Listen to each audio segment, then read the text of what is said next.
Good morning বন্ধুরা, শুভ সকাল। একটা নতুন ব্লগ নিয়ে নতুনভাবে হাজির হয়ে গেলাম। আজকে রবিবার। রবিবার অনেক সকালে উঠতে হয়েছে, কারণ ছেলে সকালে খেলতে গেছে। 5:30টায় বেরিয়েছে, কলকাতায় গেছে প্র্যাকটিসে। তো সেই জন্য অনেক সকালে উঠতে হয়েছে। তো তারপর থেকে পড়ানো ছিল, পড়িয়ে টড়িয়ে দুটো ব্যাচ পড়িয়ে বাড়ি ঢুকেছি। আধা ঘন্টা হয়েছে, একটু রেস্ট নিয়ে তারপর দুপুরে রান্না বান্না লেগে পড়বো। তো চলুন, এই দিয়ে আজকে ব্লগটাকে শুরু করলাম। আজকে সকালে বাজার করতে দেরি হয়েছে বলে বাইরেই খেয়ে নিয়েছিলাম তরকারি আর লুচি।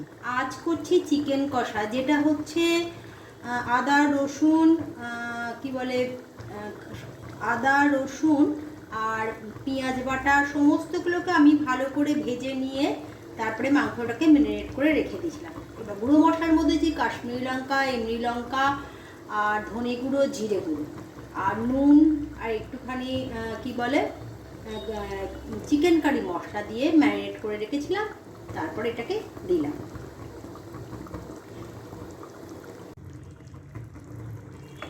এবার এটাকে ভালো করে কষবো, অল্প অল্প করে, কোনো রকম জল দেব না, কারণ এর থেকে যা মশলা দিয়ে রেখেছি তাতেই কিন্তু চিকেনটা আমার হয়ে যাবে। আর যেটা বলছিলাম যে এতে কিন্তু একটুখানি টক দইও দিয়েছি, দিয়ে সমস্ত কিছু আমি সকালে ম্যারিনেট করে পড়াতে চলে গেছিলাম। আবার বলছি, এটার মধ্যে আমি দিয়েছি আদা জিরে বাটা আর পেঁয়াজ বাটা, লঙ্কা বাটা, কাঁচা লঙ্কা বাটা, আর হচ্ছে গুঁড়ো মশলার মধ্যে দিয়েছি কাশ্মীরি লঙ্কা, এমনি লাল লঙ্কা, ধনে গুঁড়ো আর জিরে গুঁড়ো, এই কটা গুঁড়ো দিয়েছি। আর তেল দিয়েছি, তেল দিতে হবে, নুন দিয়েছি, আর হচ্ছে টক দই, আর কিছু দিইনি। কিন্তু এটা দিয়ে আগে ভালো করে কষাই, তারপর আপনাদের সঙ্গে দেখা হচ্ছে। এবার হাঁড়িতে যেটা দিয়েছি আমি, দেখুন লেবু ভাসছে, লেবুর রস দিয়েছি, একটু তেল দিয়েছি, আর ভর্তি করে জল আর নুন আর একটু ফুড কালার দিয়ে রেখে দিয়েছি। কারণ আজকে হচ্ছে পোলাও করব, অন্য ধরনের আমি পোলাও করি। এটা হচ্ছে দেরাদুন রাইসের পোলাও করব কিন্তু আজকে। হ্যাঁ, চালটা এর মধ্যে দিয়ে আমি করে নেবো, 90% একটা সেদ্ধ করে নেবো। তবে অনেকেতে কালার দেন, আমি ফুড কালারটা জলে দিলে এর মধ্যে এই চালগুলোতে পুরো কালার হয়ে যাবে। তারপর আজকে আমি আমার মতন করছি, করে দেখবেন চটজলদি হয়ে যাবে, অথচ খেতে দারুণ হবে। আর সব কটা একদম মানে ভাতগুলো একদম খিলা খিলা থাকবে। যখন হচ্ছে দেখাবো, চলুন। দেখতে পাচ্ছেন জলটা একটু একটু গরম আমার হয়ে গেছে। আর দেরি না করে এর মধ্যে দেরাদুন রাইস চালটা আমি দিয়ে দেবো।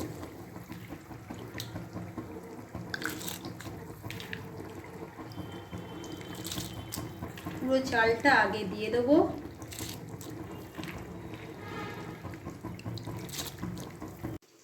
দেখছেন বন্ধুরা, আমার কিন্তু চাল অলরেডি ফুটতে শুরু করে দিয়েছে।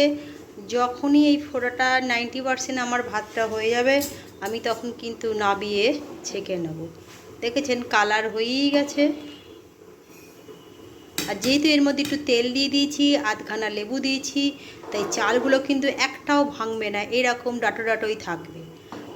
আর একটু নুন দিয়ে দিয়েছি, দিয়ে ফুড কালার দিয়ে এটাকে আমি সেদ্ধ করে নেবো। চলুন নাবিয়ে তারপর আপনাদের দেখাচ্ছি। দেখছেন আমার চিকেন অলমোস্ট রেডি হয়ে গেছে, শুধু ধনেপাতা দিয়ে গার্নিশ করে আপনাদের দেখাবো। তবে এতে কোনো রকম জল দিইনি কিন্তু। আমি আবার বলছি, যা ছিল আদা রসুন বাটার রস ছিল, সেটাকে আমি যতটা ধিমে আছে পেরেছি আস্তে আস্তে করেছি। এবার চলুন আমি সার্ভ করে আপনাদের দেখাচ্ছি। দেখছেন বন্ধুরা, আমার চিকেন ওপর দিয়ে ধনেপাতা গার্নিশ করে দিয়েছি, একদম সুন্দর দেখতে হয়েছে। জল ছাড়া আমার চিকেনটা কিন্তু দারুণ সুন্দর হয়েছে। যতটা পারবেন আস্তে আস্তে ধিমে আছে কষিয়ে আমি করি। জানি না কেমন হয়েছে, দেখতে তো দারুণ হয়েছে, আশা করি খেতেও ইয়াম্মি হবে। তো চলুন তারপরে যেরকম পোলাও করব আপনাদের অবশ্যই দেখাবো। বন্ধুরা, আমার কড়া কিন্তু গরম হয়ে গেছে। এবার আমি এর মধ্যে কিছুটা ঘি দেবো, পুরোটা নয়, কারণ বেশি ঘি দিয়ে করলে আমার ছেলে তো খাবে না। 50% ঘি দিয়ে আর 50% সাদা তেল দিলাম।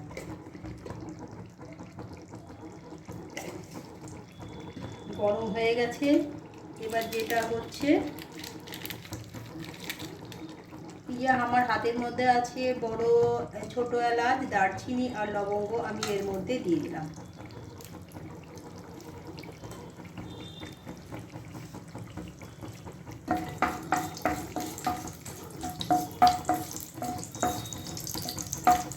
একটুখানি ভাজা ভাজা হবে।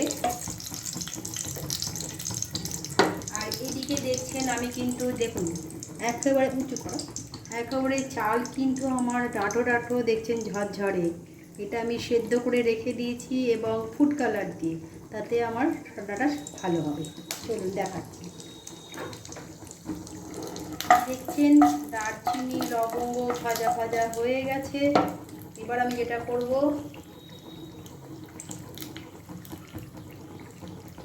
যে চালটা আমি সেদ্ধ করে রেখেছিলাম সেগুলো আমি এর মধ্যে দিয়ে দেব। অনেকটাই চাল, আমি তাই দুবারে করব, আগে একবারে করে নেব, তারপর আর একবার করব। ব্যাস, দিয়ে দেওয়া হয়ে গেছে। এবার আমি আস্তে আস্তে নাড়তে থাকবো, ধিমে আঁচে করতে হবে কিন্তু এটা।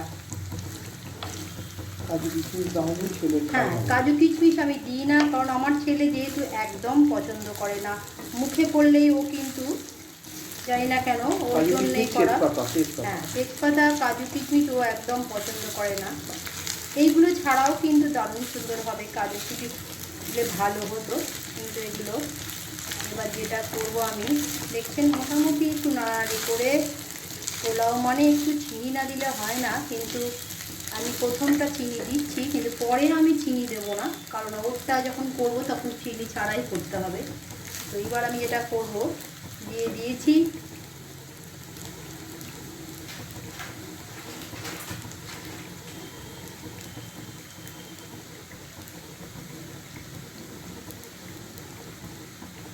একটু নাড়ানাড়ি করেই যেটা হবে সেটা হচ্ছে, এবার যেটা হচ্ছে এর মধ্যে আমি কিন্তু চিনি দিয়ে দেবো, কেন ধিমে আছে আমার চিনিটাও গলতে লাগবে। যেহেতু আমাদের করছি তাই একটু চিনিটা বেশি দিচ্ছি, ওরটা কিন্তু যখন করব আমি চিনি দেব না, আর যতটা পারবো ধিমে আঁচে করতে হবে এটা কিন্তু।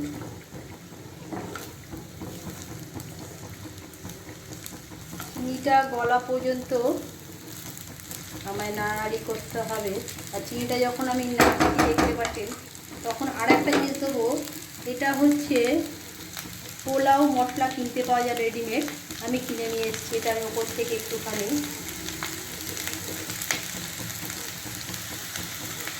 ছড়িয়ে দেবো। কুকমি কোম্পানি, হ্যাঁ কুকমি কোম্পানি, হ্যাঁ, কুকমি কোম্পানি পোলাও মশলা রেডিমেড কিনতে পাওয়া যায়, সেটা দিয়ে দেবো। আর একটু করে আমি কিন্তু এটাকে মেশাবো, মশলাটা দিলেই কিন্তু একটা সুন্দর গন্ধ বেরোচ্ছে।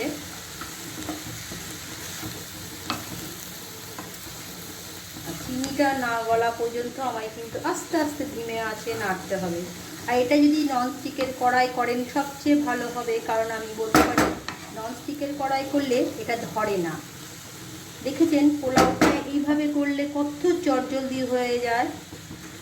আমি ফুড কালার দিয়ে চালটাকে নুন দিয়ে সেদ্ধ করে নিই, আর জলটার মধ্যে আগেও বলেছি আমি কিন্তু একটু সাদা তেল আর একটা লেবু কেটে দিয়ে দিই, যাতে চালগুলো এরকম ডাঁটো ডাঁটো একদম শক্ত শক্ত সুন্দর থাকবে, আপনার চাল একটাও ভাঙবে না, গায়ে লাগবে না। তবে আবার বলছি এইটা সমস্ত কিন্তু ধিমে আঁচে করতে হবে।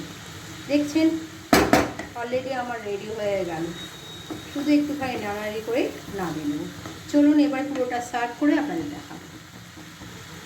চলে এলাম দুপুরের লাঞ্চ নিয়ে। তো আজকে লাঞ্চে তো আপনাদের দেখালাম, যদিও লোডশেডিং হয়ে গেছে।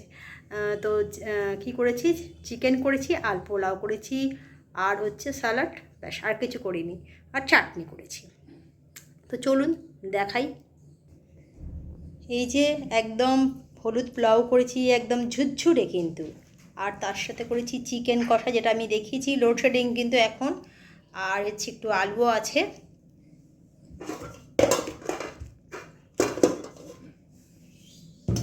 আর হচ্ছে চাটনি আর স্যালাড। এই দিয়ে আজকে দুপুরের আমাদের রবিবারের লাঞ্চটা হয়ে যাবে। খুব সুন্দর কিন্তু পোলাওটা, বাবু একটু তুলে দেখাও ঝুরঝুরে হয়েছে কেমন। হ্যাঁ দেখেছেন তো কেমন ঝুরঝুরে হয়েছে। তবে ওর জন্যেই কিন্তু আমি কাজু আর কিচমিচ দিতে পারি না, কারণ ও কাজু কিচমিচ দেওয়া পছন্দ করে না। তো চলুন, আজকে দুপুরে ডিনারটা খুব ইয়াম্মি হয়েছে, আপনাদের তো দেখালাম কীভাবে পোলাও করলাম আর চিকেনটাও দেখালাম। আর লোডশেডিংয়ের হয়ে গেছে, কিছু করার নেই, চলুন পরে দেখা হচ্ছে। বিকেলে এই পড়িয়ে উঠলাম, উঠে তো একটু চা খেতে হবে, তাই চা নিয়ে চলে এলাম। প্রত্যেক দিন সন্ধ্যেবেলা আপনাদের দেখাই চা আর বিস্কিট নিয়ে চলে এসেছি। সামনে একজন বসে পড়েছে। কি হলো কিসে? বাবু ওঠো। কিছু হয়নি, হবে আর কি। চাটা দাও, খাই।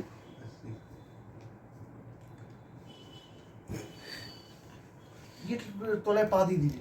এই যে আরেকজন চলে এসছে। শরীর ঠিক আছে? আজকে প্রচুর তো হয়েছে, আজকে প্রচুর ওর খেলতে গিয়ে ফিজিক্যাল করেছে, হাত পা প্রচণ্ড ব্যথা। চলুন পরে আবার দেখা হচ্ছে। বন্ধুরা একটু বেরিয়েছিলাম, কারণ ছেলের কয়েকটা জিনিস কেনার ছিল, কালকেও বেরিয়েছিল, আজকে আমি গেছিলাম। যেমন ও যেটা খায় মুসলি বা ওর সোয়াবিন, এগুলো সব মোড়ে গেছিলাম। আমাদের এখানে কেপিএস মলে যে মোড় আছে, তো সেটা আর দেখালাম না। ওখান থেকে খুব জলদি গিয়ে চলে এলাম। কেপিএস মলে যাইনি আজকে, আজকে গেছিলাম আমরা খাদিনার মোড়ে। হ্যাঁ, খাদিনা মোড়ে যে মোড়টা আছে এইচডিএফসি ব্যাংকের পাশে। তো তো সেখানে এই জিনিসগুলো খুব দরকারি ছিল, কারণ ওর খাবার জিনিস তো রোজ সকালে যেগুলো খায়, তো সেটা জন্যেই একটু বেরিয়েছিলাম। আর একটুখানি পাক দিলাম।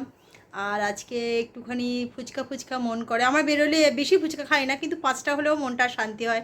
একটু ফুচকা খেলাম, একটু ঘুরলে নিলাম, নিয়ে মাঠের ধার দিয়ে এলাম। মাঠের ধারে শ্রাবণী মেলা বসেছে, কিন্তু আজকে যাইনি, প্রচণ্ড বৃষ্টিতে কাদা হয়েছে, ওই জন্য যাইনি। তবে যাব, এখনও 1 মাস থাকবে, সেপ্টেম্বর মাসের 1 তারিখ অবধি আছে। তার মধ্যে অবশ্যই আপনাদের একদিন দেখাবো শ্রাবণী মেলা। আমাদের এখানে খুব সুন্দর শ্রাবণী মেলা হয়, দেখার মতন। তো এখন পাউরুটি নিয়ে বসেছি, এখন ফুচকা খেয়েও এসেও এখন একটুখানি পাউরুটি ভালো করে সেঁকে বাটার দিয়ে একটু চিনি দিয়ে, তো সেটাই আজকে একটা আমার হাজব্যান্ড, একটা আমারও, ও তো খাবে না। এই যে কাল সকালে আমার প্র্যাকটিস আছে, তার জন্যে একদম তাড়াতাড়ি খেয়ে নেবে বলছে, বেশি দেরি করবে না। শরীরটাই ভালো নেই, আজকে সকালে প্রচুর প্র্যাকটিস হয়েছে, তাই জন্য আজকে ফিজিক্যাল হয়েছে। নেট সেরকম হয়নি, আছে ওখানে গিয়ে ফিজিক্যালটা বেশি হয়েছে, ফিজিক্যাল করে বাড়ি ফিরেছি। ব্যাপারটা হচ্ছে সবাই তো বাড়িতে, মানে সবার কাছে ওখানে ফিজিক্যাল করা যেত, বাড়ি কলকাতায়, এবার ওখান থেকে ওরা তাড়াতাড়ি বাড়ি ফিরে যায়, ওখানে গিয়ে গরম জলে চান ফান করে না, মানে ফ্রেশ হয় না। আমি তো সেটা করতে পারিনি, পাটে আরও হ্যামস্ট্রিং টান ধরে গেছিলো। হ্যাঁ, ওকে ওখান থেকে আবার আসতে হয় অনেকটা, না অনেকটা দূর থেকে ওকে আসতে হয় যখন ও ফেরে। কতটুকু আসতে লাগে? 64 কিলোমিটার। গোলপার্কের কাছে, গোলপার্কের কাছে, গড়িয়া নয়, গড়িয়াহাট। তো আজকে বেশ ভালো লাগলো, সন্ধেবেলাটা 3 জনে বেরিয়েছিলাম। আর সবথেকে বড় যে বাবুর সাথে বেরোলে না বেশি মজা হয়, এই কারণে যে বাবু আজকাল কিছুই বাইরে খায় না। বাবার সাথে মধ্যে তর্ক হয় মাঝে মাঝে, বাবা বলে এটা খা ওটা খা, কিন্তু বাবু কিছুই খেতে চায় না। আমি ফুচকা খেলে বাবু আমার থেকে 2টো নেয়। আগে কেমন 8-10টা ফুচকা খেত, এখন কিছুই খায় না। কিন্তু আমি খেলে 5টা ফুচকা খাই, আমার ভালো লাগে, কারণ একটু টকটক ইচ্ছা করে, তাই জন্য একটু খাই, ভালোই লাগে। তবে আজকে সবাইকে একটা জিনিস বলা হয়নি, আজকে হ্যাপি ফ্রেন্ডশিপ ডে। সবাইকে, আমার বন্ধুরা সবাইকে আমি আমার তরফ থেকে, এবং আমার তরফ থেকে তো অবশ্যই, এবং আমার পরিবারের তরফ থেকে জানাচ্ছি হ্যাপি ফ্রেন্ডশিপ ডে। সব বন্ধুদের থেকে আন্তরিক প্রীতি ও শুভেচ্ছা আমার পরিবারের থেকে। এটা আজকে বলা হয়নি সকালে। আর হচ্ছে কিশোর কুমারের জন্মদিন, কিশোর কুমারের জন্মদিন তো ওটা সবার জন্য, কিন্তু ফ্রেন্ডশিপ ডে আমার বন্ধুদের কাছে আমি আমার ফ্রেন্ডশিপ ডেটা সকলকে জানালাম, সেটাই আমাকে সবচেয়ে বড় কথা। আমরাও জানালাম, সবাই এদিকেও একজন, আমরাও জানালাম। হ্যাঁ, হ্যাপি ফ্রেন্ডশিপ ডে সকলকে জানালাম, সব বন্ধুদের। সবাই ভালো থাকো, সুস্থ থাকো। হ্যাঁ, বলুন তো, আসা হচ্ছে সবার আগে সুস্থ থাকতে হবে। সুস্থ থাকলেই সব জিনিস করা যেতে পারে, সুস্থ আগে থাকতে হবে, তাহলে মন ভালো থাকে, সব কিছু ভালো থাকে। তো চলুন আজকে রাতে ডিনারটা সেরকমই দেখাবো, কারণ আজকে ডিনারে সকালে, হ্যাঁ, হ্যাপি ফ্রেন্ডশিপ ডে আজকে। আমার সব বন্ধুরা আমাকে হোয়াটসঅ্যাপে ফ্রেন্ডশিপ ডে বলে পাঠাচ্ছে, ভালো লাগলো। তাই আমি আমার বন্ধুরা তো আপনারা, তাই প্রত্যেক দিন আপনাদের সঙ্গে আমার রোজ কথা হয়, তাই আপনাদের তো অবশ্যই ফ্রেন্ডশিপ ডেতে আমার আন্তরিক প্রীতি শুভেচ্ছা জানাতেই হবে। এবং বড়দের ব্যাপারটা যে ফ্রেন্ডশিপ ডেও হয়, হ্যাঁ, সব ডে হয়, এখন সব ডে হয়। তো চলুন আজকে রাতে হচ্ছে চিলি চিকেন বলছি, চিকেন কষা, আর ওবেলা তো পোলাও বানিয়েছিলাম, সে একটু বেশি করে বানিয়ে রেখেছি যাতে এবেলাটাও হয়ে যায়। তাই আর রাত্রিবেলা কোনো আজকে রান্না বান্না নেই, ডিনারটা অবশ্যই দেখাবো, গরম করব তারপরে। তো চলুন ডিনারে আবার দেখা হচ্ছে। চলে এলাম রাতের ডিনার নিয়ে, আর একজন পাশে চলে এসছে, কারণ ও তাড়াতাড়ি খেতে বসে যাবে এই কারণেই যে সকালে কালকে ওর খেলা আছে, মানে প্র্যাকটিসে যাবে সকালবেলায়। তো 5:30 6টার মধ্যে উঠে পড়তে হবে, তাই রাতের ডিনারটা তাড়াতাড়ি করে নিতে চাইছে। তো আজকে রাতের ডিনার আমি তো আগেই বললাম আপনাদের কিছু সব বানাইনি, কারণ আজকে যা ওবেলার চিকেন আছে, আলু চিকেন কষা কষা করেছিলাম, আর করেছিলাম পোলাও, সেটা দিয়েই রাতের ডিনারটা আমাদের হয়ে যাবে। তো আজকে তাই জন্য আর ব্লগটা বাড়াচ্ছি না। যারা আমার ব্লগটা দেখেন তাদের আমাদের অসংখ্য ধন্যবাদ আমার সঙ্গে থাকার জন্যে, আমার পাশে থাকার জন্য। তো সকালে আবার একটা নতুন ব্লগ নিয়ে নতুনভাবে হাজির হয়ে যাব। আজকের মতন গুড নাইট, টাটা। আর যারা ফেসবুকে দেখছেন তারা অবশ্যই পেজটাকে ফলো করে দেবেন, আর যারা ইউটিউবে দেখছেন তারা অবশ্যই চ্যানেলটাকে সাবস্ক্রাইব করে দেবেন। আজকের মতো এইটুকুনি, গুড নাইট। না করছেন আপনারা সাবস্ক্রাইব, তবে এইভাবেই আমার পাশে থাকবেন, এটুকুনি অনুরোধ। আমাদের পরিবারে একজন হতে হবে, বন্ধু হতে হবে, তাই জন্যে তো আজকে ফ্রেন্ডশিপ ডেকে সকলকে আন্তরিক দ্বিতীয় শুভেচ্ছা আর একবার জানালাম। চলুন আজকের মতন গুড নাইট, টাটা।